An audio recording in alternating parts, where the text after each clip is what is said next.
All righty, well, I have 6:01 on my clock here, so why don't we go ahead and get started? So Luke, if you could take us over to the first page here, what you've been seeing for those of you who are on the net.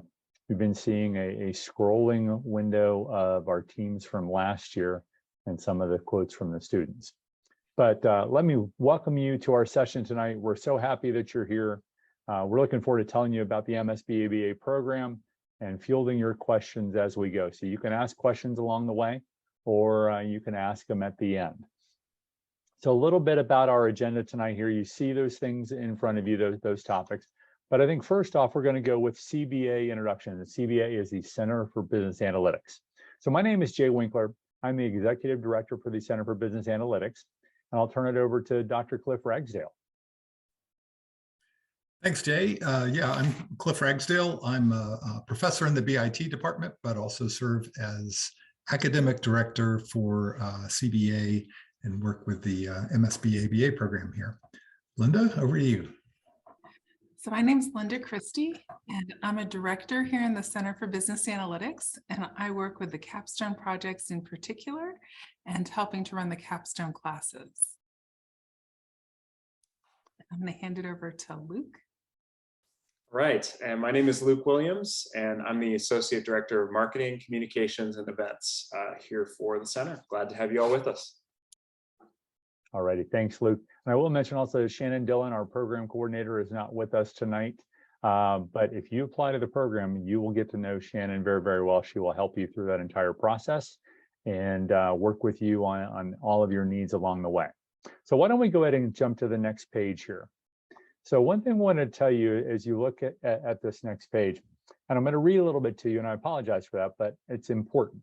The World Economic Forum labeled complex problem solving as its #1 skill for the 21st century. So think about that, complex problem solving. Organizations are looking for that talent all over the place. And one of the things that our program's going to do is give you tools, techniques, and practice at solving complex problems. So just how do we do that?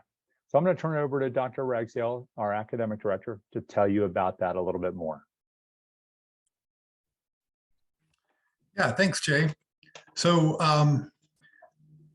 this idea of complex problem solving, problem solving involves more than just data analytics. And this is one of the things that really differentiates our program from a lot of other programs, particularly sort of pure data science programs.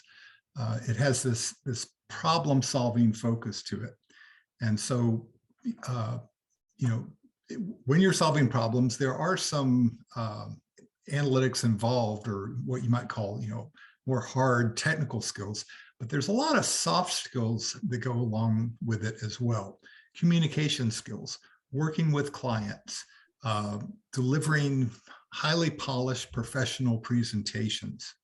And that's really, what our program is all about. I describe it sometimes as soup to nuts problem solving. So beginning to end, what we're about is problem solving, but with a nice analytics entree in the middle of it all. We've used this phrase, high impact business analytics leaders, to sort of describe what we're after in terms of the end product with our program. And, the high impact phrase here is chosen very intentionally. Most undergraduate programs, the focus of a lot of undergraduate education is being highly accurate, right? And getting the right answers to problems. And, it's important to be able to do that, to do the math right or to write the right code. But once you kind of master that, what really emerges as the next important thing is to, spend your time on things that are going to have high impact, that are really going to make a difference in this world.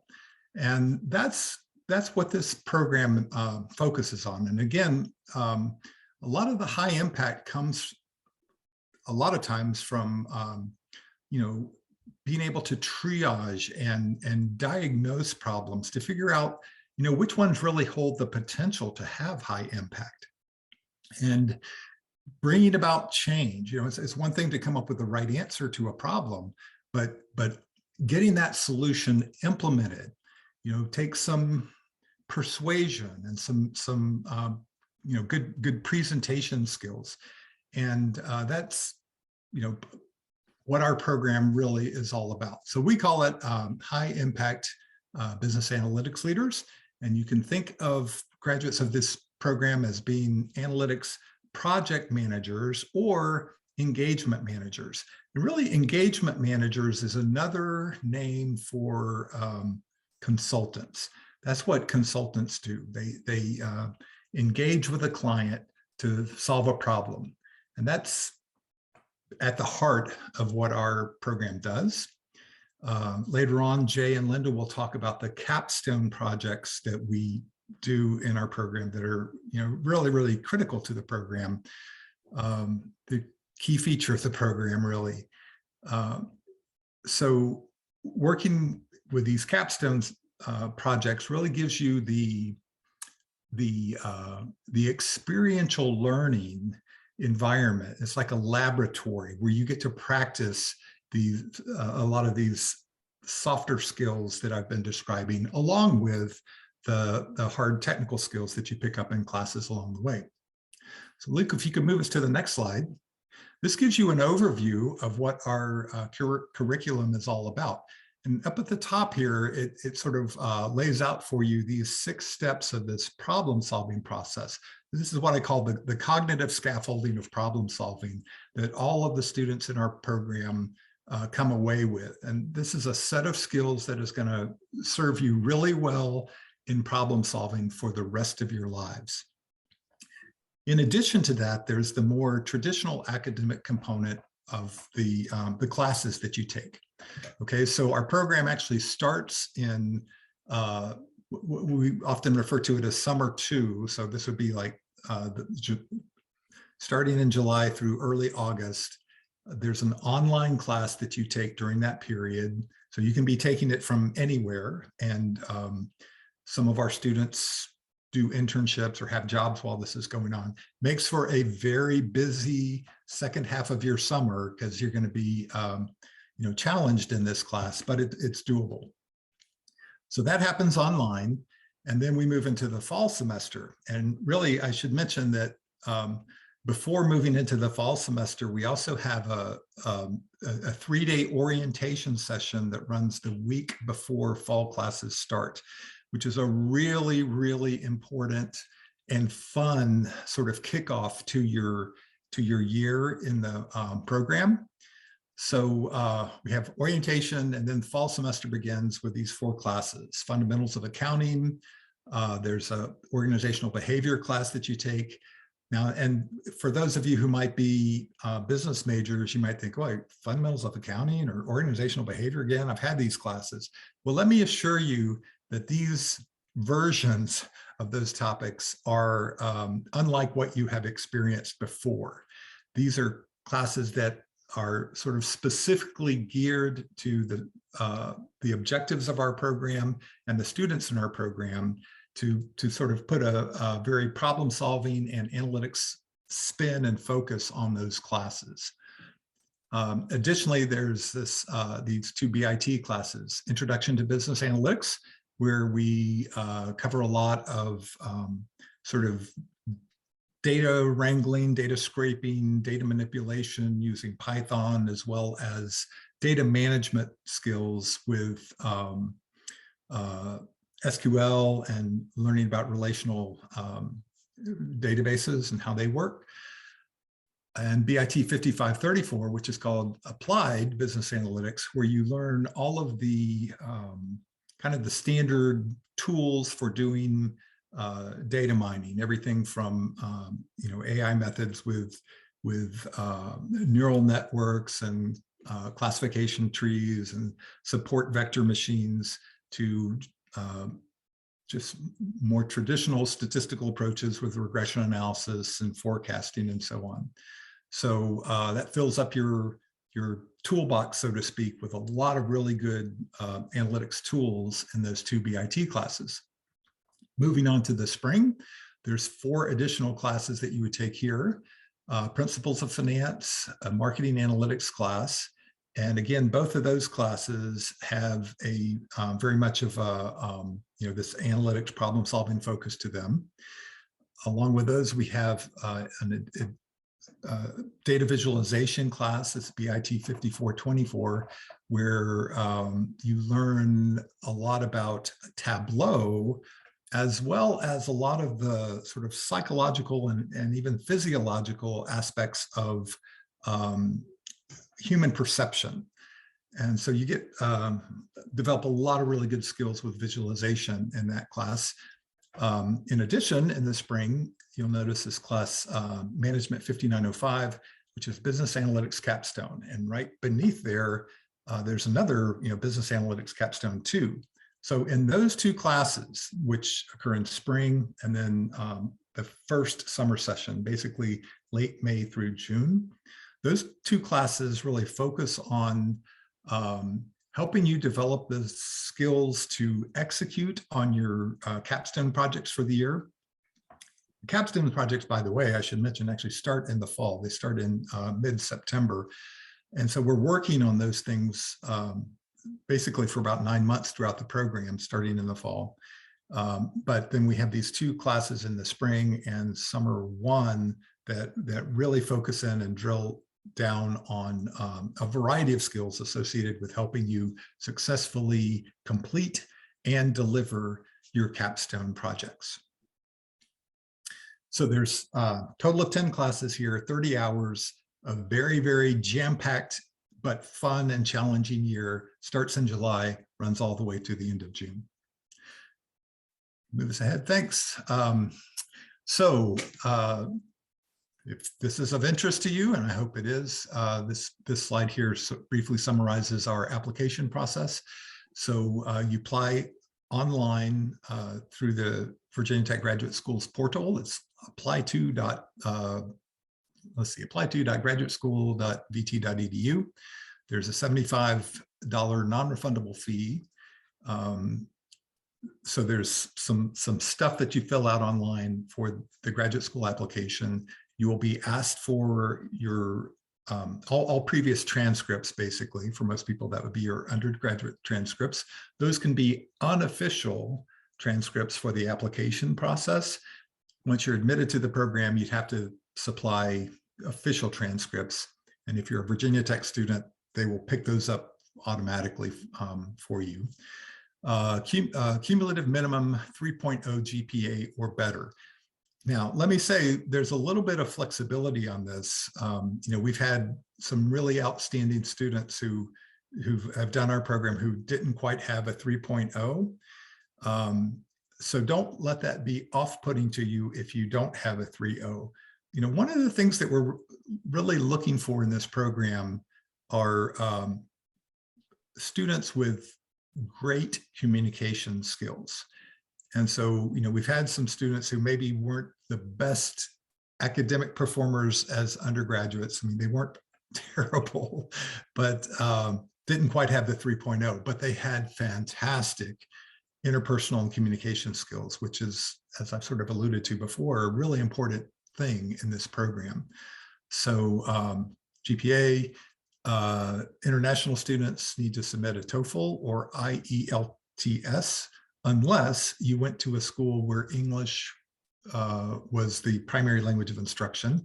In that case, those scores are not required or waived. We asked for an academic and professional goals essay. So this is just basically a written document. Most people write about 2 pages or so. Some run a little longer, but we'd really like to just have you articulate for us why you want to do this program. What are you passionate about career-wise, and how do you see this program helping you achieve your objectives? So that's what that's about. We want a resume with 3 references along with their contact information. So you don't have to get letters of recommendation, but we want the contact information for 3 references who we may contact if we choose to do so. And then there's a 2-minute introductory video where we just would like for you to sit down and tell us about how you heard about the program, a little bit about your background, and again, you know, kind of why you would like to do this program. And then, so all that's required to apply. Once you apply, we look at your submission, and those who kind of make the first cut here, we schedule for applicant interviews where you would speak with 2 members of the CBA staff for this interview purposes. Note over here on the right-hand side of the screen, GMAT and GRE scores are not required, right? That is really good news, because who wants to take those exams?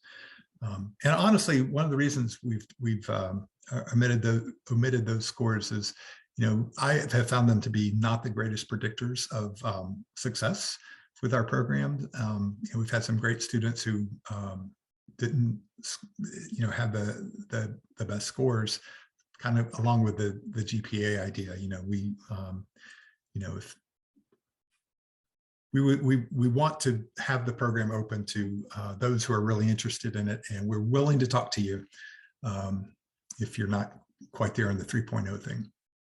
So I think the next slide is inviting questions, if there are any. Sure, I have a question. So in the event that you submit an application in time for the November 1st deadline, and then you get scheduled for interviews, how soon after that November 1st deadline would students get the go or no go decision from your group? So we generally make decisions once a month on, and it just kind of depends on when you interview. Linda and I, our next round of decisions actually is happening tomorrow. So, you know, we interviewed a candidate yesterday who's going to find out real soon whether or not she's in or not. But you know, basically a month would be what you were looking at, and we usually move pretty quickly. Thank you. Sure. Anything else? I've noticed several names among our participants who were students in my 8 o'clock class this morning. So kudos to you for being it early this morning and still sticking with it late tonight. I had another question if no one else had one, if that's okay. Sure.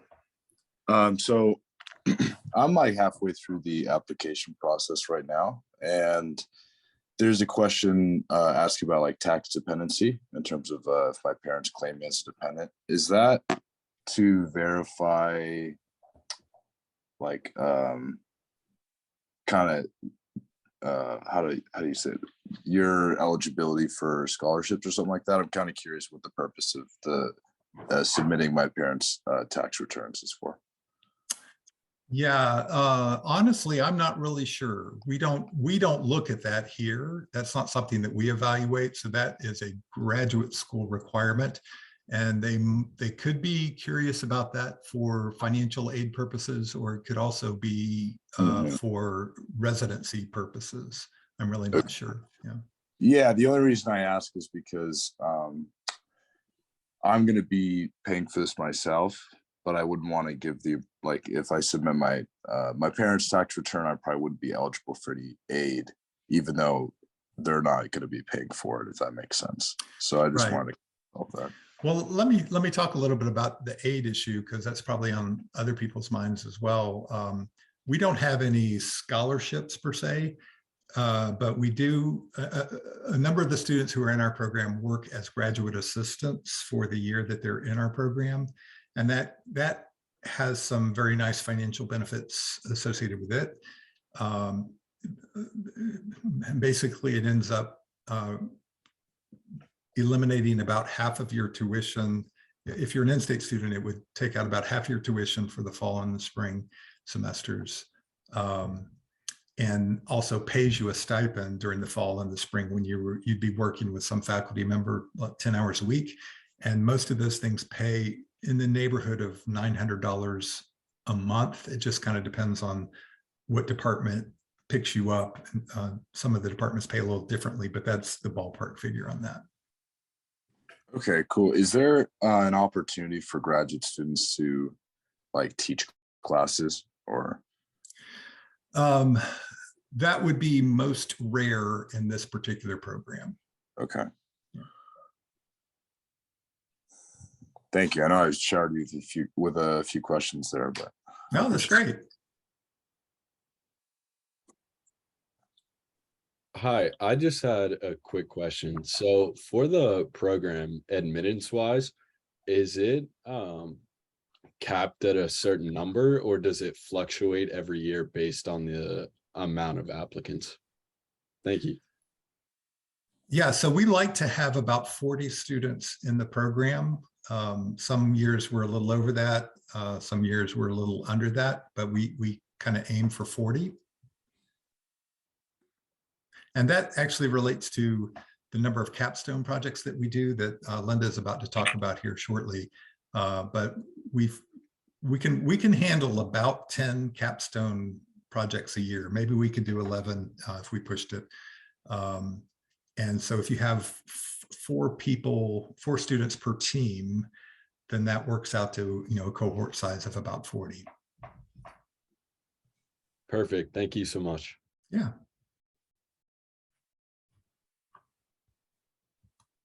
I have a question that with a bachelor's of design in animation degree and with a work experience of 2.6 years, how can I make myself useful for the university and earn some money with the same time? Well, yeah, you might be able to find a part-time job at the university while you're in the program, or you would be eligible to apply for one of the graduate assistantships. I should point out that most of the students in our program are interested in getting a GA position, but there's not enough positions to go around. So, however, this year we had a number of students turning them down, actually.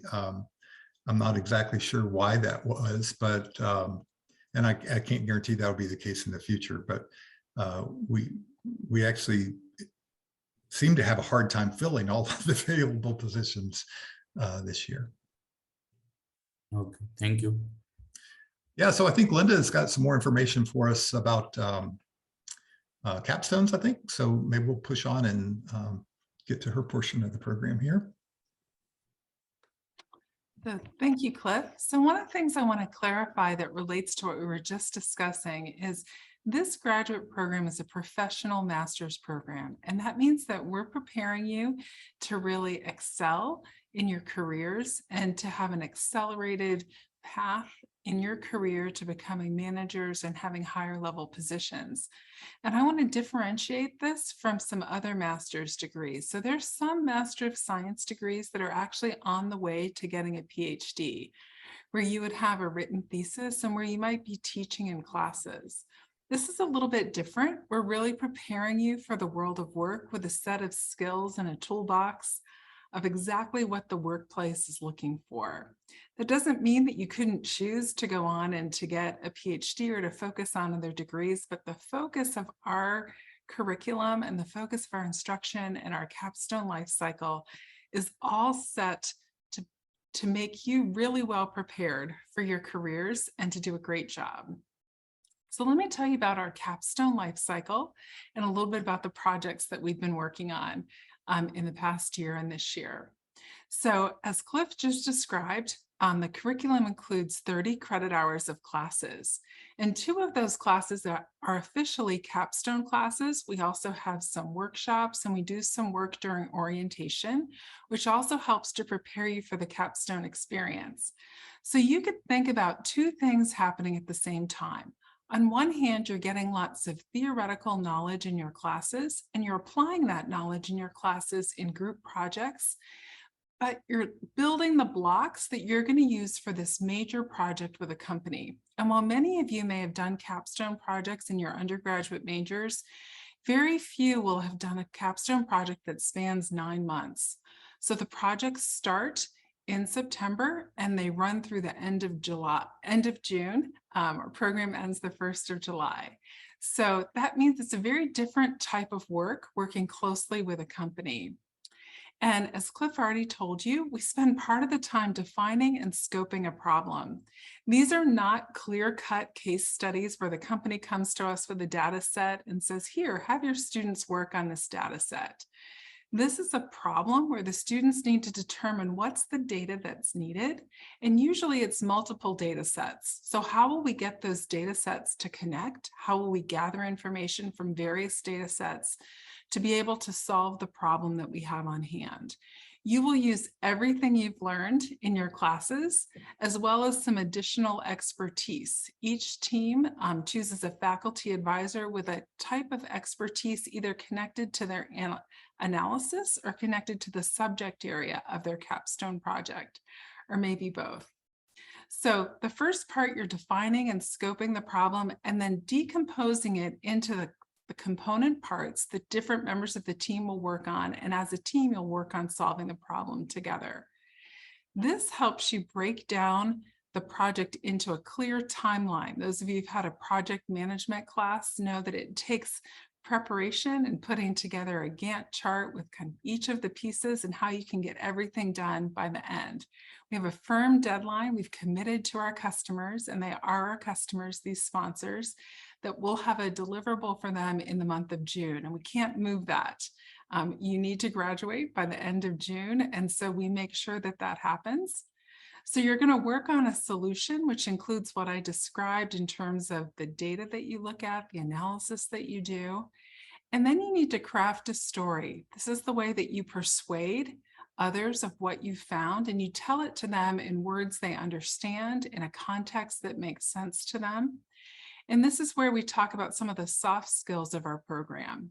This ability to communicate clearly to others, and usually it's to top executives of the company. They've paid for this work. They're very interested in seeing our students. They're interested in seeing what you've been able to accomplish. So this last year, the 10 projects, we went to 10 different sites to present them. So we were in West Virginia, Northern Virginia. We were over at the coast, Virginia Beach. We were also in North Carolina. So lots of different locations, wherever the company headquarters was, wherever it made sense, is where we went to give those final presentations. And we're very proud of our students and the work that they've done. So you're going to use a whole lot of tools that we've taken from industry and consulting to make this very much an applied degree that prepares you for success. And the feedback we get from our graduates is that, and from their employers, is that they're very well prepared when they come to work. They're ready to meet with clients. They're a good year ahead of most of the people that are starting with them because they've already had the experience of running a consulting project in a team. So let's move on, and I'm going to tell you a little bit about who our capstone sponsors are for this year.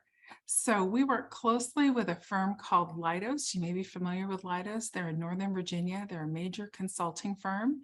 And we're doing 2 projects with Leidos this year. One that's in the healthcare space, working with healthcare provided to veterans. And then another one that's in the intelligence arena, also looking at finance and cash flow. We have 2 projects with NASA this year. It's the first time to have 2 projects with them. One is on artificial intelligence and research assistance. And the second one has to do with storytelling and a culture around data analysis. So each of these projects has components. I'm telling you a little bit about the overall context, but each of them has data to be analyzed and a problem to solve. X Energy is a new company that's looking at how to provide nuclear energy in relatively small amounts of space. So you think of nuclear reactors as being very large. So they've got some really creative ways to do that. So they're a cutting edge engineering firm. Carter Machinery is the Caterpillar dealer for all of West Virginia, Virginia, Delaware, Maryland. They've got quite a territory, and they're the only place to get Caterpillar equipment. They're based out of the Roanoke, Salem area, and they have incredibly rich data for students to work with across lots of different arenas. They do work that's, think of the work that you see along the highways, but they also work with ports and with mines, and there's lots of opportunities with Carter Machinery. Advanced Auto Parts has their headquarters down in Raleigh, North Carolina. You may have seen their stores, but behind all those stores, there's an incredible amount of data. There's a lot of issues related to supply chain management and having the right people in the right place to meet with customers. Inorganic Ventures is a B2B business, so business to business. They're selling small batch custom chemicals. They're based out of Christiansburg. They're a new sponsor for us this year. We're thrilled to be working with them. And Valley Star Credit Union rounds out our set of capstone projects this year. They're a financial services firm. They're based out of Roanoke. And so for people with an interest in banking and finance, it's a great opportunity for a capstone project. So you may be thinking at this point, how do I end up on one of these teams? Well, when we think about putting you on teams, we want to put together a team that has a variety of backgrounds. And that's why we're really strategic in the way we look at students from all different majors to be in our program. You don't have to have a background in information technology or finance or marketing, or any of the business disciplines or computer science or engineering. You could have a background that is in criminology or Spanish or psychology or English. Now you'll need to do some work to get familiar with Python before you start the program. Some of the classes might be a little more challenging for you because it'd be the first time that you see accounting or finance, rather than for some of the students that may have seen it before, but it is not insurmountable. And we greatly and highly value students with a variety of backgrounds. So it's one thing to have a team of 5 students, but if we put 5 students with the same undergraduate major on a team, they tend to look at the problem in the same way. And these are unusual and difficult problems, and so they require different perspectives. And so we take great pride and we really focus on having a class of 40 students with a variety of backgrounds. And so we hope that you will apply whatever your background is. We welcome you to be part of our program. And if you're concerned about getting the background that you need, there's some time between now and when the program would start in the fall. And we can point you in the direction of some resources to help get you ready. So I think we're ready to hand it over now to who hires our students. Yeah, so here what you see on this page here is a sampling. It's called the most recent companies that hire our students. So there's quite a collection of them here. And you know, a lot of them that you know from your experience, maybe undergrad, or you see their logos around where you live at home. And as Dr. Christie told you, our students are in demand. So let's go to the next page here. And I think what's going to be important to you is you'll see I list 6 job titles here, or job families. And these aren't the only 6. These are just the 6 we see most often, but we see many more. So it's really important there as you think back to that prior page. Some of these are consulting companies, and we've used that term a few times. They are consulting companies, but many of them are not. So there's consulting companies that you know and have heard of: Deloitte, Ernst & Young, KPMG, and such, but many other companies who are not consulting companies. So we will help you accelerate your career path, whatever path that may be or whatever you would like to do. We love this term, career accelerator, ready on day one. And that's not just a slogan. In fact, we had a student who graduated out of cohort 3, and we're in cohort 7 right now. And I remember Rob emailing us early in the fall telling us a story about, it was his first week on the job. And they go to a client meeting, and his boss, who was giving the presentation, was late for the meeting. And so he just said, "Hey, I've done this before." And he got a lot of experience running meetings and giving presentations during our program. And he stepped right in and gave the presentation. And he was telling me about it, said, you know, and people came up to me that I was working with after that, says, "Where did you learn to do that?" Because, well, in my master's program. So when we say ready on day one, we're not kidding. You're going to be ready. We like to say high starting salaries. Last year's cohort at the median starting salary was 80K, and sign-on bonuses, median was 7,500. So you're going to make good money at this as well. So, it's music to most people's ears. They say, okay, that's good money, but what's the placement rate like? Well, 97.5%. And what that translates into is one person so far from last year's cohort is not yet employed. They will get employed. We will make sure of it. And one of the things, there was a question about size of the cohort. And we've been at 42, 41, 38 over the past 3 years. But we keep it small on purpose because we will know you and you will know us by the end of the year. And you get a lot of personal help with resume preparation, with interview preparation. I was on the phone with a student today talking about offers and negotiations and all those kind of things. And it's really good to be able to take advantage of the talent that we have on staff here at CBA to help you further your career and the aspirations that you have. So why don't we move on to the next page here? Perhaps my favorite page on the entire presentation. And we have 3 testimonials, if you will, here that talk about how this program changed the trajectory of their employment lives and, quite frankly, their lives. So the one on the right here is from a student who came in. He was an undergrad and master's in music. Decided he needed to make a career change. We helped him through that process. And as Dr. Kersey said, there were a few classes that he struggled in, but he relied upon the cohort to help him. So if he was having trouble in finance, he found those undergrad finance majors who helped him through some things to help get through and excel in those courses. But you see from box down near the lower right, and this is one that I love, so I'll never forget y'all's impact on my life. And that's gratifying to hear. The 2 on the left here, the young lady who went to another school, undergraduate, worked for a little while, really didn't like what she was doing. She's from Roanoke, so she found our program, came in, and the quote says there that she doubled her salary. So you think about what you were making out there. She came in, her starting salary with her new company was more than double what she was making. And she also references the help that she got along the way. And then lastly here, at the bottom, we had a student who was working on his PhD, and he figured out about halfway through that that's not what he wanted to do. And so he's looking around for an alternative, was ready to drop out of school, found our program, and he is now selling with a company called Appian. And so these are things, and these are 3 of many stories that we like to talk about here. But it's really makes us happy when we get stories like this to tell.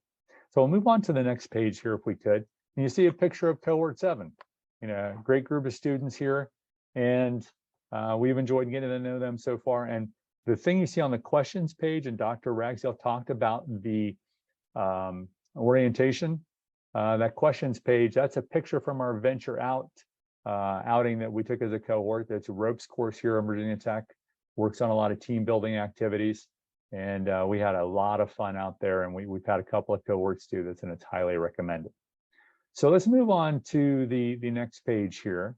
And we have on the call 2 of our graduate students who are in our program, but also there are graduate assistants, Bowman Raskin and Ellie Rule. And I'm not going to ask them to say anything now, but they will be available for questions when we get a little bit further on. So let's step forward to the next page here. And Dr. Ragsdale told you about the application process, and I think it might have been Jamie who asked this question here. The November 1st deadline is important because priority consideration is given to the students who apply by that time. But we do have that rolling admission process, and there is a monthly decision on the people who come in and go through the application process and then go through the candidate interview. Now, as Dr. Ragsdale said, person who interviewed yesterday, we're going to make a decision tomorrow, and they're going to find out pretty quickly. But pretty much you will never wait more than a month to find out. So you'll have an idea of what your future holds, and you'll be ready to move forward in that. And the pretty good settled feeling, I think, in the senior year, or in a few cases, sometimes the junior year of your undergraduate degree to know what the next step is going to be. But we do accept, and I'll go back, we do accept applications after the time. Absolutely. We have plenty of students in our program who did apply after that fact. But again, it is on a space available consideration. And we're not going to go up to 50 or 60 students. We're going to be, our goal is 40. So that's really where we want to hit. And sometimes we're a little above, a little below, but that's where we'll be. So next page here, thanks, Luke, is really our contact information. Any of us can certainly help you out. Shannon Dillon, who's our program coordinator, is really the key person for us here on helping you through any administrative issues, any challenges you may face within the application cycle. So if we could go to the next page, I think we're going to open it up for questions. There you see a bunch of our cohort 6 students at graduation last year. And I always love to see their smiling faces. So I'll take a pause here from talking and open it back up to the floor to see who might have a question.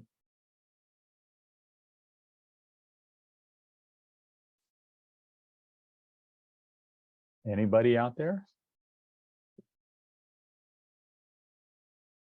Yeah, I had a question no one else had. I believe it was Mr. Ragsdale that mentioned this earlier in the presentation, which is, so for me personally, I'm getting a dual degree in finance and accounting. So he mentioned how, there's a principles of accounting, principles of marketing. Can you guys just expound a little bit more on how someone who already has a background in finance and accounting can still gain a lot of value from these principles courses? Yeah, well, if you have a degree in accounting and or a degree in finance, we would not require that you take the principles of accounting course or require that you take the principles of finance course. You may if you want to, but if you want to take something else in their place, we would entertain that thought, and some people have done that. So you have that option first of all. But I will say that the accounting class that we have, the fellow who's teaching that for us now came from industry, has a very practical, applied approach to the discipline, and just is bringing that kind of experience to the classroom, as opposed to someone who's just was purely academic their entire career. So I think you'll find a very applied, practical orientation to all of the classes that we have. And when we first started the program, I was concerned about this very issue, because we have a fair number of business undergraduates who do the program. And I've talked to most all of them, and asked them, so what did you think about the accounting class? What do you think about the principles of finance and so on? And all of them have said either it was a good refresher for them, or they picked up new things. So honestly, I have not had a single student complain about having to take those classes. Awesome. Well, thank you so much. Yeah, Professor, I have a question that in your experience, what makes a successful student? Well, I'll offer my thoughts on that, but Jay and Linda can surely feel free to chime in as well. I usually answer that question a couple of ways. One is that, this is not just like a 5th year of college. As Linda alluded to, this is a professional program preparing you to enter the working world ready to excel. And so, you have to approach it. You have to be all in. That's what I request of most of the folks I talk to. You've got to be all in, and it's not just a question of taking these 10 classes and passing them, right? I mean, you got to do that for sure. But, in addition, there's this capstone thing. So, undergraduate students are kind of used to, well, I'm done with my classes for the day, so now my time is mine to do with as I please. And in our program, it's a little different, right? Because it's really somewhat like we're running a little consultancy here within the Pamplin College. And we have these companies who have brought projects to us, to problems that they want solutions to.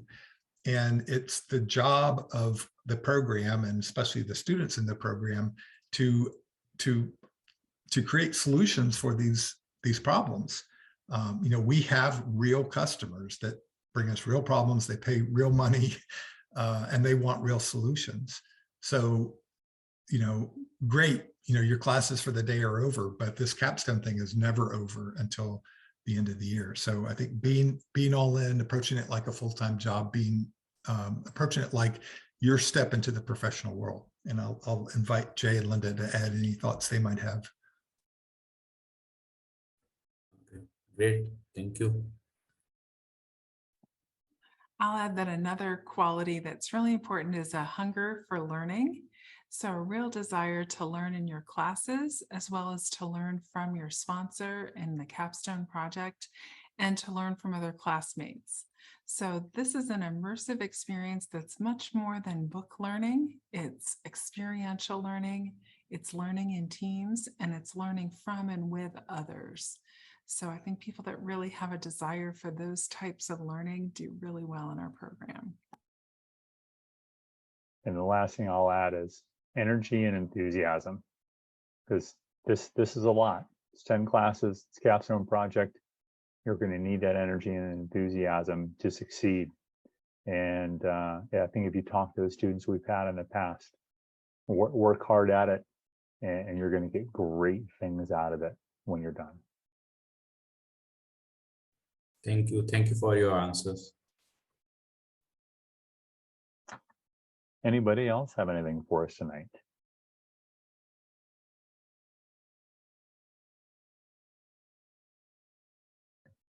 No questions for Bowman or Ellie here. They're sitting out there.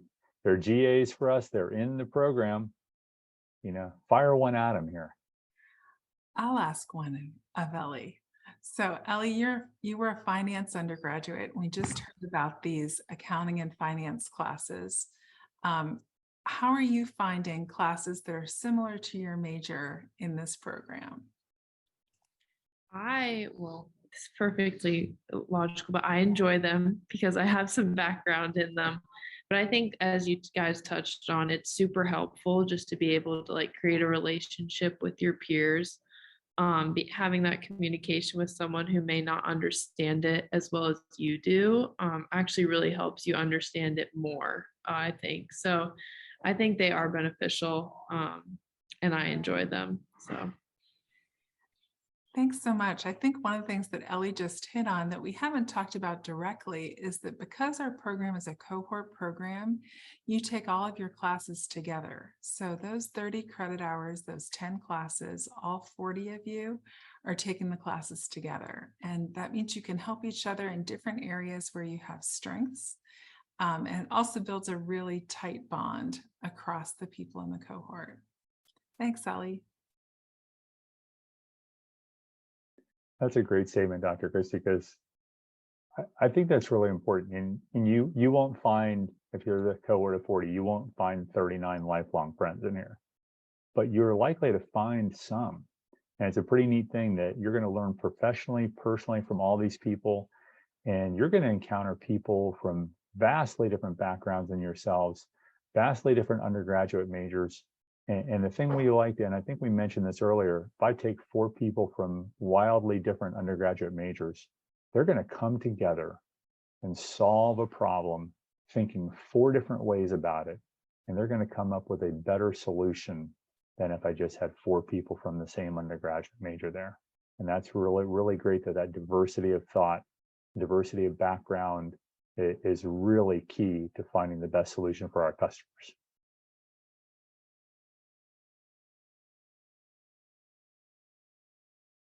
Anybody else?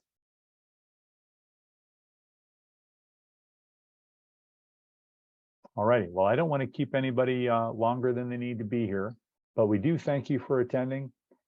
Please fire off questions to us should something come to mind tonight, then tomorrow, the next day after that. And please apply. If you're so interested, we look forward to seeing that application. And Dr. Christie, Dr. Ragsdale will do the applicant interview. So with that, again, thank you for joining. Thank you to the CBA staff tonight and to our GAs. And we will hopefully hear from you soon. Take care, everyone.